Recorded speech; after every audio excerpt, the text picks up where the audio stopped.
Hi, welcome to my first video. This is Liberal Gunner, and I'm going to be talking today about extended magazines. But before I get into that topic, let me give you a little bit of background about myself. I served for 8 years in the Army Reserves Corps of Engineers as a 51 Bravo, which is basically a glorified construction worker.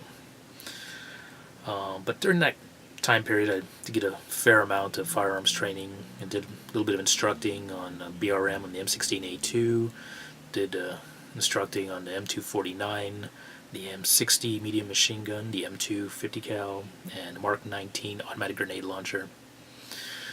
Also, of course, did training on explosives and all that stuff, but mainly I did construction work. So I'm not a super soldier. Also, I'm not a combat veteran, so please, no accusations of stolen valor and all that crap. No one's going to pretend to be a carpenter in the Army, okay? But, so that's a little bit of my background. I've also traveled all over the world and have some background in counterterrorism research as a cultural anthropologist. That's kind of my passion. But enough of that. Enough about me. This video is mainly geared towards my fellow liberals. And as I mentioned earlier, it's on the topic of extended magazines. And on social media, a lot of media outlets and a lot of my fellow liberals, they spread the myth that extended magazines are one of the things responsible for all the deaths and all these mass murders that we've been seeing over the past 10, 15, 20 years. And I wanted to dispel that myth, and I wanted to show directly why it's a myth.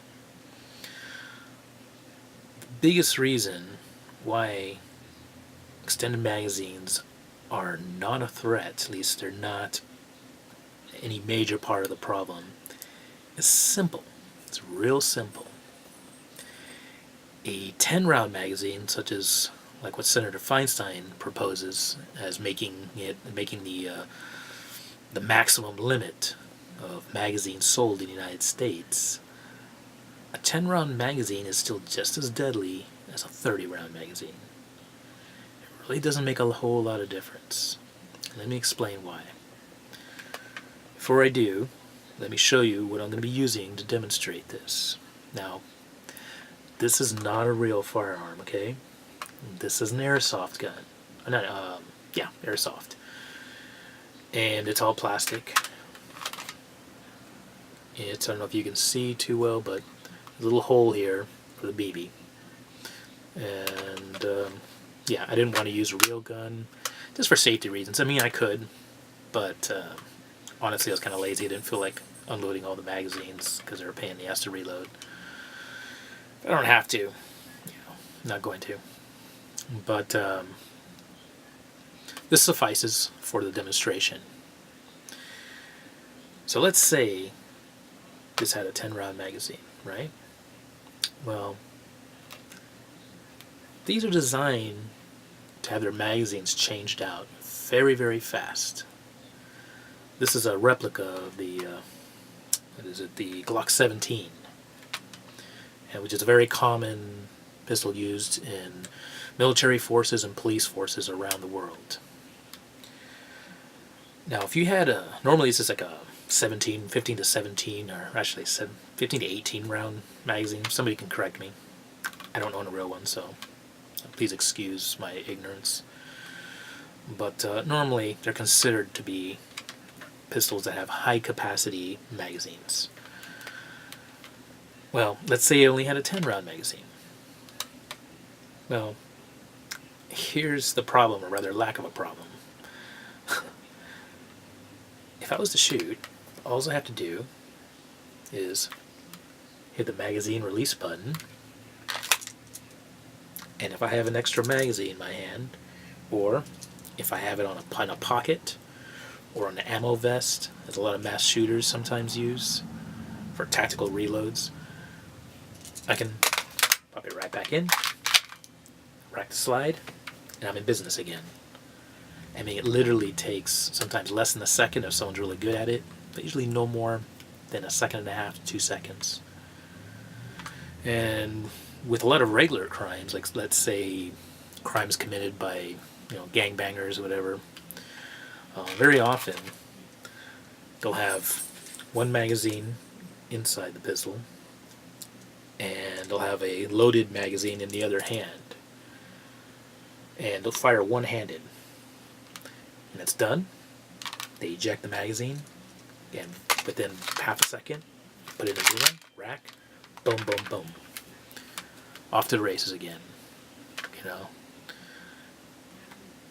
It doesn't matter if you have a 10-round magazine or a 30-round magazine or 18 or whatever. You can change magazines really, really fast. All you gotta do is just carry a whole bunch of them, which isn't a big deal. The other thing a lot of mass shooters do is they carry multiple firearms. So they'll just have 2 or 3. They can do the same amount of damage. So ultimately, what will end up happening if they are successful with that ban is they'll realize this, and they're going to jump to the next logical step, which is to ban all semi-auto firearms. And of course, then we go down that whole slippery slope, eventually towards a complete, get what they call it, getting rid of the Second Amendment.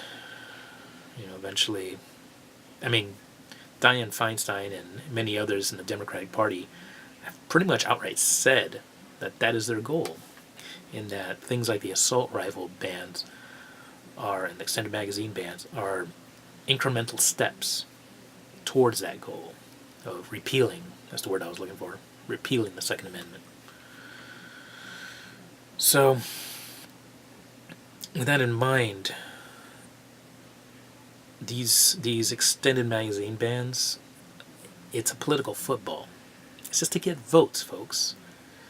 That's all it is. It doesn't do anything to address the root problems of violence. You look at the UK, for example. They have this huge epidemic of knife violence.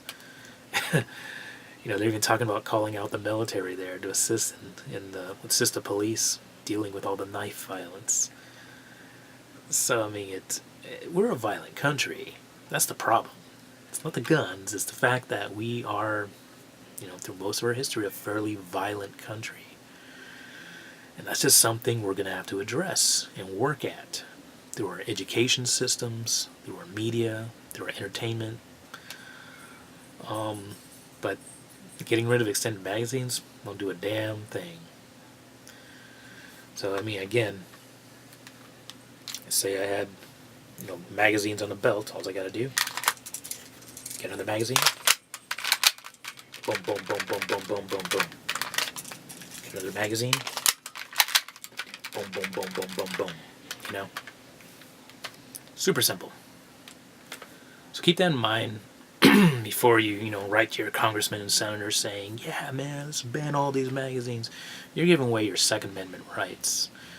And, a lot of you who are listening, who are liberals, are probably upper middle class, well off. You live in nice neighborhoods. I don't. You got privilege. I don't have privilege. I live in the ghetto.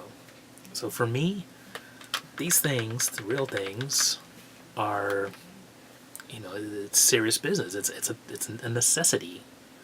We've had a drug-crazed neighbor try to get into our front door at 3 in the morning. We've had people trying to break into our storage sheds in our backyard. Crime is a serious issue here. When it comes to somebody entering my house, if they're crazy enough to enter a house, they're crazy enough to kill my family. And, and it does happen in my neighborhood. Home invasions definitely do happen. So keep that in mind, folks. Keep in mind your privilege. Do your research on these before you listen to politicians and pundits on the left. At the same time, a lot of stuff that people on the right say are, it's pretty wacky. There's plenty of middle ground. There's a lot of stuff we can do to compromise that we can encourage our politicians to look into, such as, one, better funding of our public mental health institutions, or lack thereof, I should say.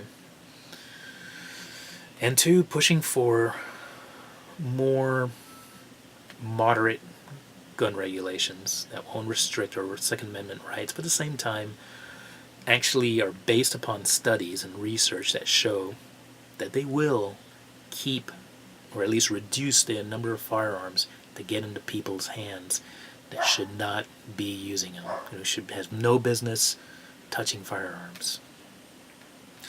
So if you want to debate this issue on the comment section, feel free to.